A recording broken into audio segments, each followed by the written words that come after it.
I stepped out of my truck to photograph a gate the homeowners association had built across my own road, and Marlene Whitlock came at me with her phone already raised. She never asked my name. She looked at my skin, at my mud-streaked pickup, at my work boots, and then she called the sheriff's office and told them suspicious black man was trespassing inside her neighborhood. 2 patrol vehicles rolled up the hill. Marlene smiled like the matter was already settled.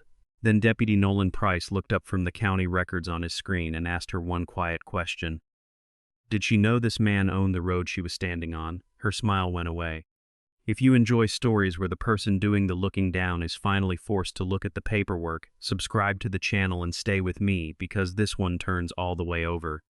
3 weeks before that morning, none of this existed. My name is Wesley Booker. I am 52 years old. For most of my working life, I ran a small grading and site preparation outfit, the kind of company that shows up before the pretty houses do, cuts the pads, sets the culverts, shapes the drainage, and leaves before anybody hangs a wreath on a door. I sold the business a few years back to a man who used to run my second crew, and what I kept instead of a big house or a loud car was land. 67 acres behind a subdivision called Cedar Ridge, sitting just outside a small town in North Carolina, bought out of the estate of an old farmer named Halbert, who died without children and whose executor wanted the whole parcel gone in one sale rather than carved into pieces. I remember reading that deed on the hood of my truck the day I signed it. Meets and bounds, Iron Pins a creek, called out as a natural monument, and one long narrow strip of ground running out from the main body of the property to the county road like a handle on a skillet. That strip is where a road runs. The road has a name now, Juniper Trace. I do not live in Cedar Ridge. I have never lived in Cedar Ridge. I am not a member of that homeowners association, have never paid it $1 in dues, have never voted in its elections, have never signed anything binding me to its rules. That fact is going to matter more than anything else in this story, so I want it sitting on the table early where everybody can see it. Juniper Trace existed before Cedar Ridge did. It was a farm lane first, gravel and clay, cut by old man Halbert to get equipment down to his backfields. When a developer came through and wanted to build a subdivision on the acreage next door, he had one problem, and it was the oldest problem in land development. He had dirt, and he had no legal way to reach it from the county road. Every other approach was creek bottom, wetland, or somebody else's frontage. The only sensible way in ran straight down Halbert's lane. So the developer did what developers do. He negotiated. He got a recorded non-exclusive easement across that strip, paved it, named it Juniper Trace, and built his houses. The easement gave Cedar Ridge and its residents the permanent right to pass and repass over that road forever. It did not give them the ground. The ground stayed with Halbert, and when Halbert's estate sold to me, the ground came to me, easement and all. That is not a loophole. That is not a technicality I dug up in a courthouse basement to make trouble. That is the ordinary, boring, thoroughly recorded way thousands of subdivisions in this country reach a public road. Somebody owns the dirt, somebody else owns the right to drive over it. Both things are true at once, and for 11 years nobody in Cedar Ridge cared because nobody in Cedar Ridge had any reason to. I drove Juniper Trace 2 or 3 times a month, sometimes more after heavy rain.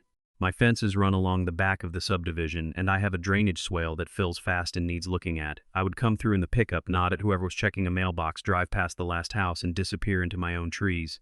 Once in a while, a kid on a bike would wave.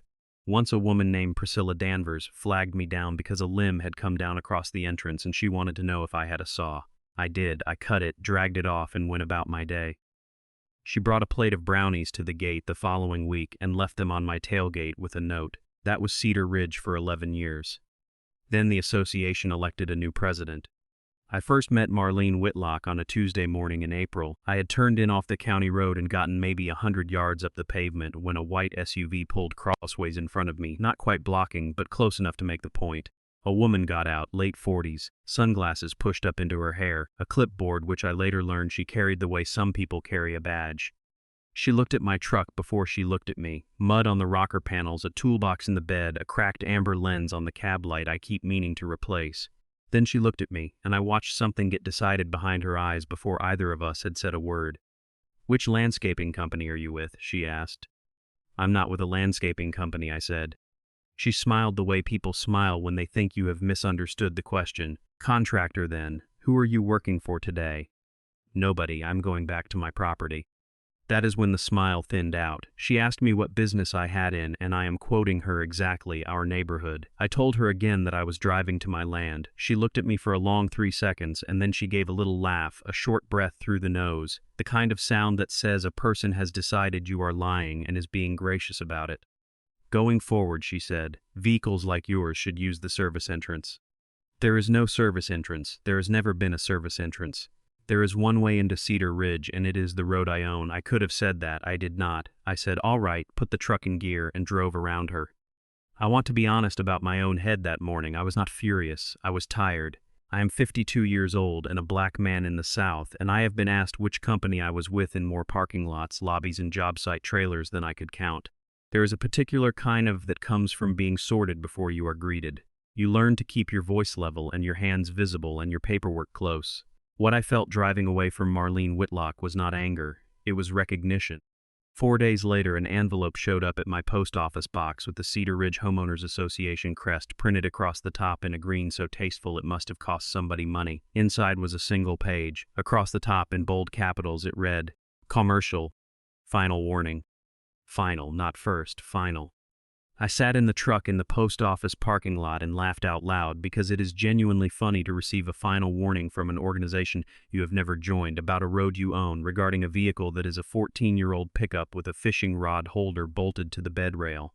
I folded the letter, put it in the glove box, and decided to handle it the way I have handled every dispute in 30 years of construction, in writing, politely, with documents attached. That night I wrote the association an email. I kept it short and I kept it warm because I still believed at that point that this was a misunderstanding, and misunderstandings usually die quickly when you hand somebody the facts. I told them I was not a resident of Cedar Ridge. I told them I was not a member of the association and had never been. I told them that the roadway known as Juniper Trace lies entirely within my parcel, that I hold fee title to the underlying ground, and that Cedar Ridge holds a recorded non-exclusive access easement across it. I gave them the deed book and page. I gave them the parcel identification number. I offered in the last line to meet anyone from the board at the entrance with a copy of the plat and walk the boundary with them so we could all be looking at the same thing. Marlene answered in under an hour. Her entire reply was one sentence. All access to Cedar Ridge is controlled by the association. No greeting, no signature block, no question about the deed book number sitting right there in the message she was answering. No acknowledgement that a stranger had just offered to spend a Saturday morning walking a property line with her for free. She had not read a word of it. She had glanced at who it was from, decided what it must say, and typed the sentence she had already decided to type. I read that reply 3 times. Then I did the thing I have learned to do when something is going to get worse before it gets better. I made a file. Everything went in it. The letter, my email, her reply, photographs of the entrance with dates on them, a certified copy of my deed which I ordered from the Register of Deeds the next morning for $4, and a copy of the recorded easement which cost me another $8 total. Remember that number because a lot of what happened later came down to the difference between $8 of curiosity and tens of thousands of dollars of assumption. A week after that, I was down in the ditch line beside Juniper Trace with a shovel, clearing silt out of a culvert mouth that had packed solid over the winter. It is my culvert. I put it in. Water backs up there and undermines the shoulder if nobody minds it, and nobody but me ever has. Marlene's SUV slowed and stopped in the middle of the road. The window came down. You can't be loitering around the entrance, she said. I straightened up with the shovel in my hand and about 4 inches of black muck on my boots. I'm cleaning a culvert. Residents have complained. Which residents? She looked out the windshield instead of at me. I'm not going to get into that. That usually means nobody. That got her. Her chin came up. People who live here, she said, pay a great deal of money to feel safe. I set the shovel head down on the pavement and rested my hands on the handle, because it gave me somewhere to put them and something to do while I chose my words. And how am I making them feel unsafe? She did not answer. What she did instead was look at me, and I watched her eyes go down to my boots, over my work pants, up across my shirt, and land on my face. It took maybe a second and a half. Then she said, I think you know what I mean. I want to be careful here, because I have told this part of the story out loud a few times, and people always want me to say she used some uglier word. She never did. Marlene Whitlock is far too polished for an ugly word. She had something better. She had a whole vocabulary of safety and standards and comfort, and she could point every one of those words directly at a man's skin without ever once naming it. No, I said, I don't. I'd like you to say exactly what you mean. The window was already going up. Don't make me call the sheriff, she said, and drove on. 9 days later, I turned in off the county road and found survey stakes with orange ribbon marching up both shoulders of Juniper Trace, and a length of silt fence laid out near the entrance. There was a truck parked in the grass with a contractor's magnet on the door. The foreman was a young guy named Terrence who had no idea he was about to hand me the whole case. I asked him what was going in. He was happy to tell me: an automated security gate, 2 concrete monument piers, a keypad pedestal, an arm operator, a camera package with a hardwired feed, and a small equipment cabinet, full turnkey. I asked what a job like that runs. Right around 39,000, he said. Association's paying. I asked him as casually as I could manage whether anyone had given him a survey showing whose ground the piers were landing on. He said the association president had walked it with him personally and told him the whole corridor belonged to the subdivision.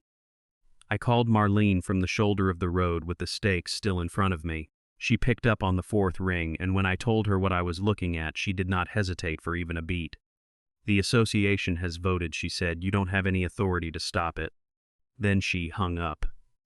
I sat in the cab for a while after that with the deed in the folder on the seat beside me. I had a copy of the plat clipped to it, the strip of my parcel outlined in pencil where I had traced it myself the night I closed on the land, and the thought that kept turning over in my head was not about money, and it was not about the gate. She had just ordered me to stay away from my own property, and she had been so certain of it that she never once considered checking. Here is what I did not do. I did not pull the stakes. I did not stand in front of the equipment. I did not argue with Terrence or his crew, who were doing exactly what they had been hired and told to do, and who would have been out a paycheck if the job stopped that week. I have been the man on the crew. You never take it out on the crew. What I did was write a formal notice, and I wrote it carefully. I addressed it to the Cedar Ridge Homeowners Association Board of Directors, all 5 of them by name, not just the president. I stated that Juniper Trace lies wholly within my parcel and gave the identification number again. I stated that the association's rights in the roadway arise solely from a recorded non-exclusive access easement, and that an easement conveys a right of use, not fee title, not ownership of the soil, and not the right to place permanent structures. I quoted the easement's own language, which required written consent from the owner of the servient estate before any permanent improvement affecting that estate.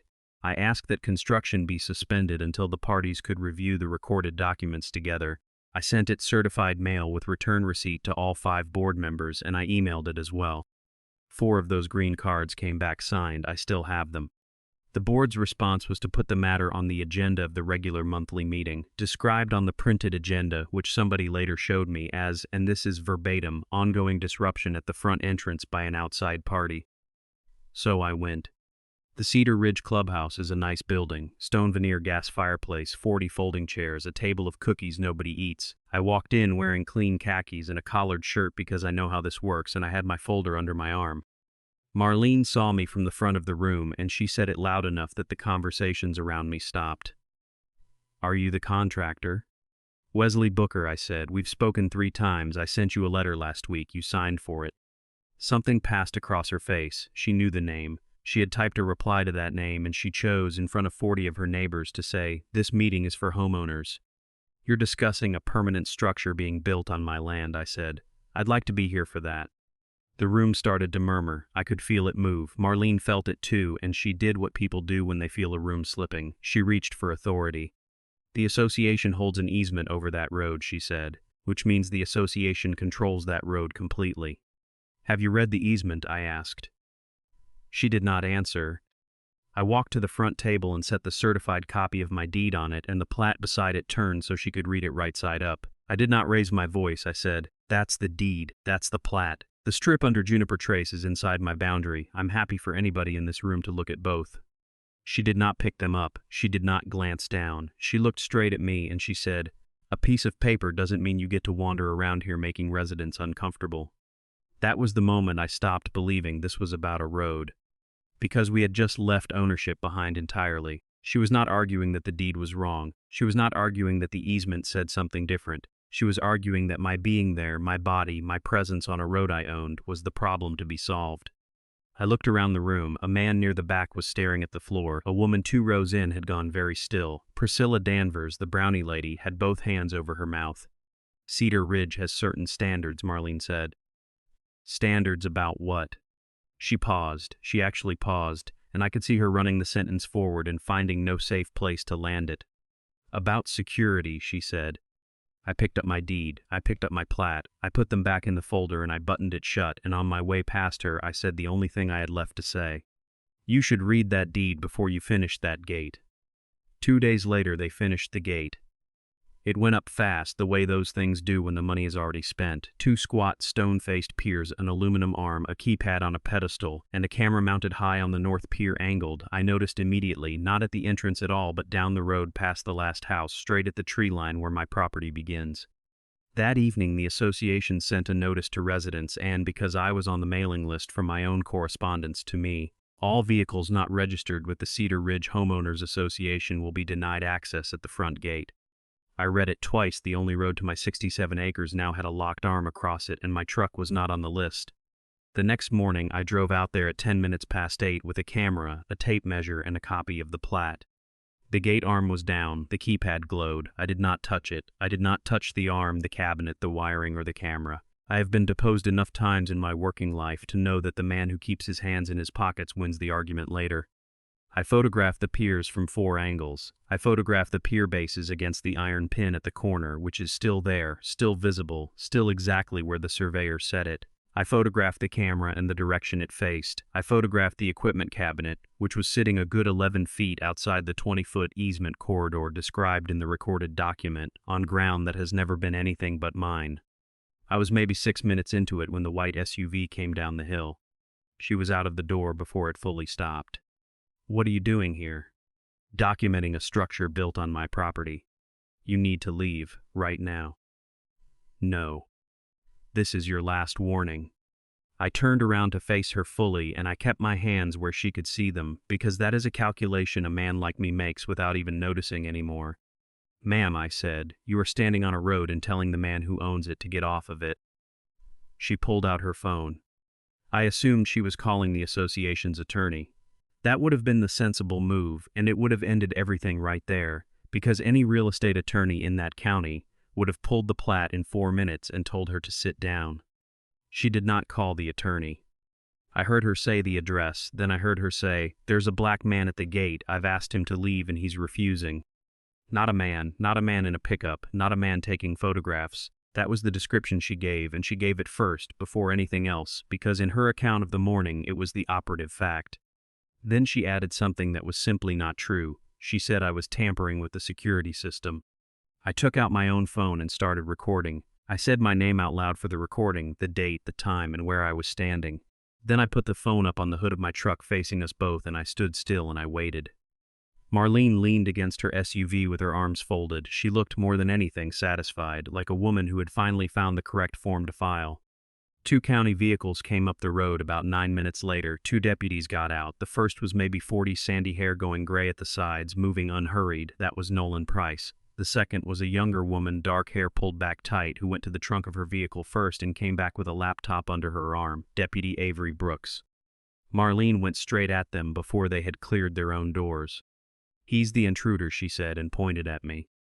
Deputy Price looked at her, then at me, then at the gate, then at the camera on my hood, and I watched him take in that camera and understand exactly what it meant. He came over.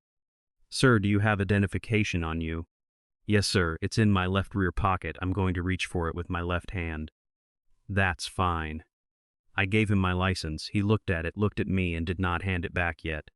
"What are you doing out here this morning, Mr. Booker?" "Standing on my property." Marlene laughed. It was a genuine laugh, delighted, the laugh of somebody watching the punchline arrive right on schedule. "He keeps saying that," she said. Price turned his head toward her. "Ma'am, you're telling me the association owns this road?" "Of course we do." "No," I said, "the association has an easement." 2 words apart. Owns, easement. In ordinary conversation, nobody would notice the difference. In North Carolina property law, it is the difference between the whole thing and nothing at all. Deputy Brooks opened the laptop on the hood of her patrol vehicle. "Sir, do you happen to have a parcel number?"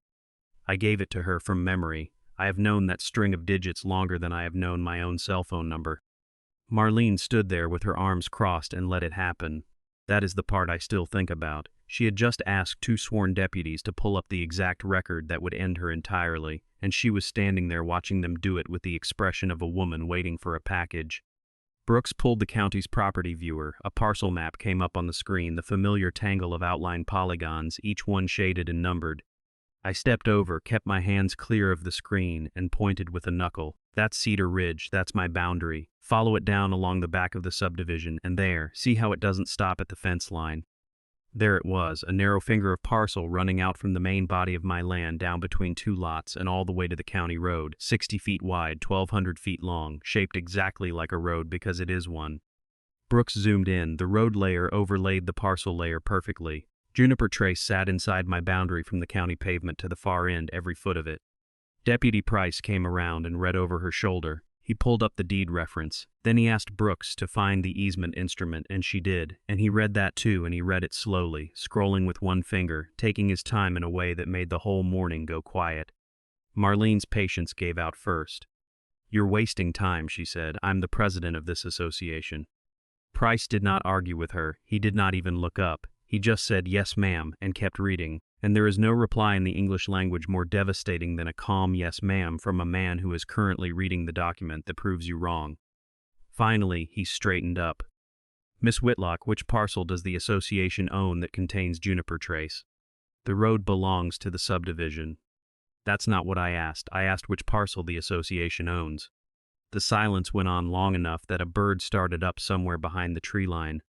Brooks turned the laptop around so the screen faced Marlene directly. The ownership panel was open, under owner of record in flat gray county database type.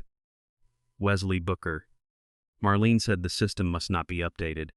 I went to my truck, came back with the folder, and handed Price the certified copy. Register of Deeds stamp on the front, dated sealed. He compared the legal description on the deed against what was on the screen line by line, monument by monument, and then he handed the deed back to me. "It matches," he said. Then he said the sentence.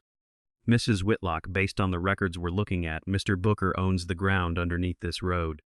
"But we have an easement," she said. "Yes, ma'am, you do. An easement gives the association and its residents the right to use this road.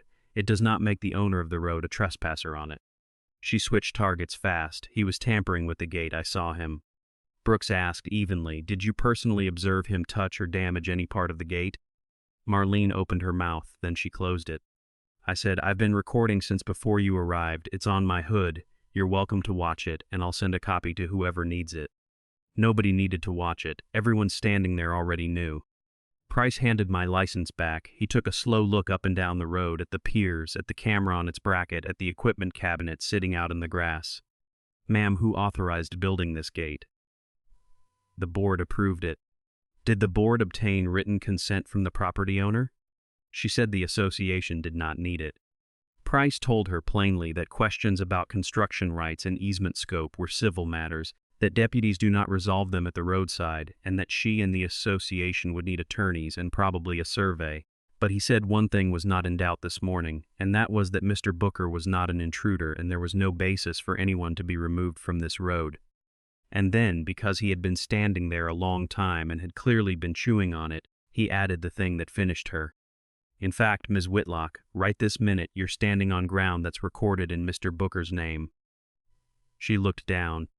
"I will remember that as long as I remember anything." A woman who had called 2 deputies out to remove a black man from Juniper Trace, looking down at the asphalt under her own shoes and understanding, for the first time in her life, whose asphalt it was. Here is what I did not do next. I did not tell them to arrest her. I did not say a word about a false report, though I had one on video with my own name attached to a description that led with my skin. I did not laugh. I did not tell her I would chain the entrance shut by sundown, which I could not lawfully have done anyway, and would not have done if I could, because there are 90-some families behind that gate, and roughly none of them had done anything to me. I asked her one question. "Would you like to read the deed now?" For the first time since I met her, Marlene Whitlock had nothing to say. I drove home that afternoon genuinely believing it was over. I thought she would be embarrassed, and embarrassment usually buys quiet. It did not. 3 days later, a resident I had never met forwarded me an association-wide email. In it, Marlene informed the community that an outside property owner was attempting to interfere with Cedar Ridge's security infrastructure, and that the board was pursuing all available remedies to protect residents. There was no mention of the deputies, no mention of the county records, no mention of the fact that the association's own president had summoned law enforcement to remove the owner of the road from the road. The next day I received a cease and desist notice on association letterhead demanding that I refrain from approaching, photographing, or interfering with the front gate. That was the point at which I stopped writing my own letters. Patrick Sloan has an office above a hardware store on the main street of town, and he has been doing real estate work in that county for 26 years. I put the folder on his desk and told him to take his time. He read the deed, he read the plat, he read the easement all the way through, and then he went back and read one paragraph of it again. Then he sat back and started laughing, not unkindly, the way a man laughs when somebody hands him a puzzle that has already solved itself. "Wesley," he said, "this isn't close." He walked me through it. The association had a permanent, recorded, non-exclusive right of ingress and egress over a described corridor, full rights of passage, which nobody was disputing and which I had told him repeatedly I had no interest in disturbing. But the same instrument said, in language typed on a machine some decades ago, that no permanent improvement affecting the servient estate would be constructed without the prior written consent of the owner of the servient estate. There was no consent, nobody had ever asked for it, nobody had ever mentioned it existed. And it got worse for them than that. The corridor described in the easement was 20 feet wide. The pavement itself fit inside it. The concrete monument piers did not. The equipment cabinet did not. The camera mast did not. They had built permanent structures without consent, and they had built them outside the boundaries of the very easement they were claiming as their authority to build. Patrick sent a formal notice, and he sent it to every member of the board and to the association's own attorney, not to Marlene alone. That choice mattered more than anything else in the whole affair. The notice said 6 things: that I hold fee title to the roadway, that I fully acknowledge and will continue to honor the recorded easement and have no intention of impeding any resident's access ever, that the gate and its appurtenances were constructed without the written consent the easement requires and partly outside the easement corridor entirely, that the association must cease all communications characterizing me as a trespasser, that all violation notices directed to a non-member must stop, and that the sheriff's incident record from that morning would be preserved. I told Patrick to keep the tone flat, no threats, no demands for damages in the first letter, just facts in order with exhibits attached. 4 days later, Patrick called me at 7 in the evening and said the association's treasurer had contacted him directly. Her name was Elaine Foster. She had been on that board for 6 years, and she was the one who signed the checks. Elaine told him the gate had cost $38,600. It had been approved as an emergency security improvement, which under the association's own bylaws allowed the president to move without the ordinary bid process and without a vote of the membership. The stated emergency, according to the minutes, was unauthorized vehicle traffic at the entrance. Then Elaine said the part that changed the shape of the whole thing. Not one board member had ever seen the deed. Not one had ever seen the easement. When Dean Hollis, a board member who owns a heating and air business, had asked at a meeting in March whether the association had clear rights to build at the entrance, Marlene had told him on the record that the association owned the road. She had said it in a meeting, it went in the minutes, Elaine had typed the minutes herself. I sat with that for a long evening, because up to that point I had been treating this as one woman's contempt for one man, which is a small and ordinary and personal kind of ugly. It was bigger than that. She had taken an assumption she made about me in a driveway in April, an assumption built out of a dirty truck and a pair of work boots in my face, and she had built a $38,000 decision on top of it and told an entire board it was solid ground. She never checked. $8 at the Register of Deeds, that is what it would have cost her. The board called an emergency meeting for the following Thursday. This time they invited me.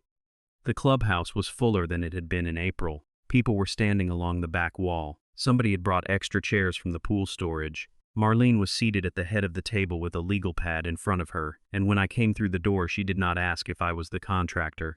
She did not ask anything. She watched me walk in with Patrick Sloan beside me carrying a rolled survey under his arm, and she looked back down at her legal pad. Patrick set up in about 4 minutes. He had one image on the screen, and he kept it simple because he is smart enough to know that a room of tired homeowners on a weeknight will follow a picture and will not follow a paragraph.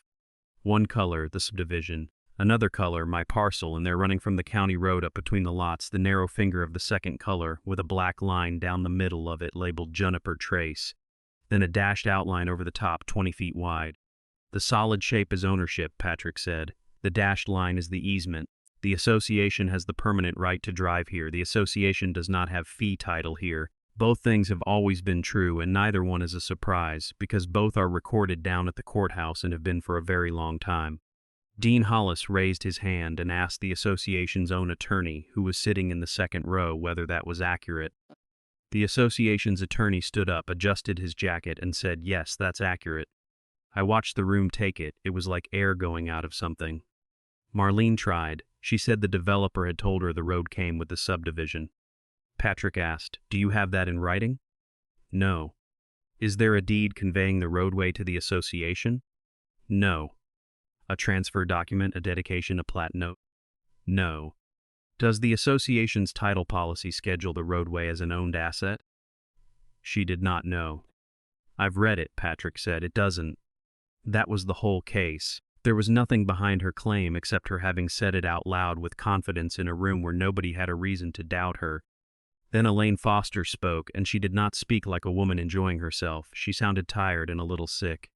"Marlene, why did you tell this board that the association owned that road?" Marlene did not answer the question. She answered a different one. She said that ever since this man started coming around the entrance, residents had not felt comfortable in their own neighborhood, that she had received concerns, that her responsibility was to the safety of the community, and she made no apology for taking it seriously.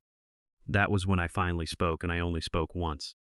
I stood up and I did not raise my voice because the facts did not need help. "Ma'am, you met me in April. You stopped your car in front of my truck, and the first thing you asked me was which landscaping company I worked for. You didn't ask my name. You looked at my truck and you looked at me and you decided I couldn't belong here." The room was completely silent. "Then I sent you an email with the deed book, the page, and the parcel number, and you replied in one sentence without reading it. Then I stood in this room in April and put a certified copy of my deed on that table, right there, and you didn't pick it up. You told me a piece of paper doesn't mean I get to make residents uncomfortable." I let that sit for a second. "Then you called the sheriff's office and told them there was a black man at the gate. Somebody in the back row said something under their breath. I did not catch it and I did not want to. So I want to be clear about what this was and what it was not. This was never me failing to prove I belonged here. I had the proof the whole time. I offered it 3 separate times. The problem is that you decided I didn't belong before you gave me any chance to prove anything at all, and then every piece of evidence I handed you had to fight uphill against a decision you had already made." I sat down. Marlene said I was protecting this community. "From what?" Elaine asked, and Marlene did not answer that either. The board voted that night. They opened a formal review into the approval and expenditure of the entrance project and into the representations made to the board regarding ownership. They suspended Marlene's authority over anything touching the gate, the cameras, or entrance security, effective immediately, and they authorized the association's attorney to open settlement discussions with Patrick. For the first time since I had met her, Marlene Whitlock did not control the room she was sitting in. The next 2 weeks were paperwork, which is how almost every real fight in this world actually ends. The association's attorney came to Patrick with a settlement proposal before we ever filed anything, which was the smartest thing anybody on their side did in the entire affair. Litigation would have cost that association a fortune and they would have lost, and he knew it the day he read the easement. I did not ask for a big number. I could have. Patrick told me plainly that there was a trespass claim, that there was a false report on the record, and that a jury in that county would not have enjoyed hearing the phone call played out loud. I told him I did not want to take 90 families' pool money because one woman could not read a deed. What I wanted was specific, and it fit on one page. First, written acknowledgement signed by the board and recorded that I hold fee title to the land beneath Juniper Trace. Second, full retraction of every statement characterizing me as a trespasser or an intruder circulated to the same residents who received the original message. Third, no new permanent structure or without written consent, per the easement's own terms. Fourth, the existing gate to be relocated onto association-owned ground at the association's expense or redesigned by written agreement.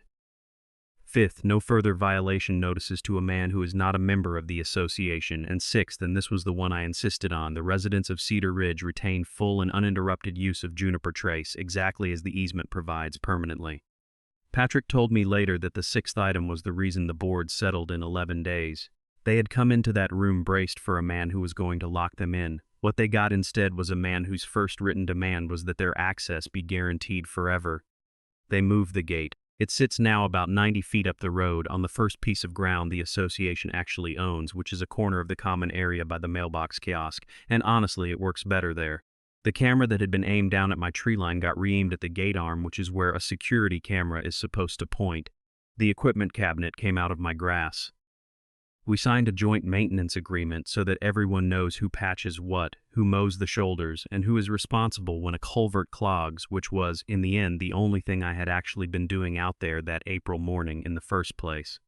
The review of Marlene took a little longer.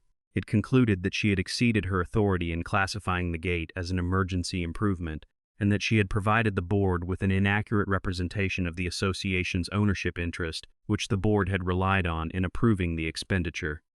She was asked to resign as president. She did. Nobody was arrested, nobody was ruined, there was no dramatic scene. The punishment fit the crime exactly, which is rarer than people think, because what she lost was the precise thing she had misused. She had taken a small amount of authority and used it to decide who belonged, and now she does not have it. At the last meeting she attended as a board member, she passed me near the coffee table. She did not apologize. She has never apologized. What she said was, "Are you satisfied?" I said, "This was never about me being satisfied. It's about you finally having to read the record." She walked out. A month later, Juniper Trace is quiet again. I had a sign made. It is small brown mat about the size of a mailbox door, mounted low on a cedar post near the county road, 3 lines. Juniper Trace. Access subject to recorded easement. My name is not on it. There is nothing on it about the association. There did not need to be. Anybody who understands what those 3 lines mean already knows the whole story, and anybody who does not can look it up for $8 the way somebody should have done last April. On a Wednesday afternoon in the fall, I was down at the culvert again with the same shovel, because Silt does not care how a lawsuit turns out, and a white SUV came down the hill. She slowed, not stopped, slowed. We looked at each other through the glass for maybe 2 seconds. Neither of us said anything. Then she drove on, over the road, my road, the way she does every single day, because Cedar Ridge has exactly one way in and out, and it always did. I never locked it. I never will. I have not turned a single resident around, never gated it, never so much as slowed anybody down. The easement is the easement, and I intend to honor it for as long as I own that ground, and after that it will bind whoever comes next, which is exactly how it is supposed to work. That is the whole difference between us, laid out on 1,200 feet of asphalt. She had a small amount of authority, and she used it to keep people out. I have actual ownership, and I use it to keep the water off the shoulder. Deputy Nolan Price came by a few weeks after the sign went up. He was running the county road, and he turned in, rolled up beside me, and sat there with his elbow out the window looking at the little brown sign. "Well," he said, "looks like everybody finally knows who this road belongs to." "I'll settle for everybody knowing who the intruder isn't," I said. He laughed at that, put a hand up, and drove on. I have thought about it a great deal since, and the part that stays with me is not that Marlene Whitlock got the deed wrong. Anybody can be wrong about a document. I have been wrong about documents. Recorded easements confuse professionals. If she had come to me in April and said, "I always understood the association owned this road. Can you show me otherwise?" I would have unrolled the plat on the hood of my truck, and we would have been friendly about it inside of 10 minutes, and there would be no story to tell. What I cannot get past is that she was certain before she checked.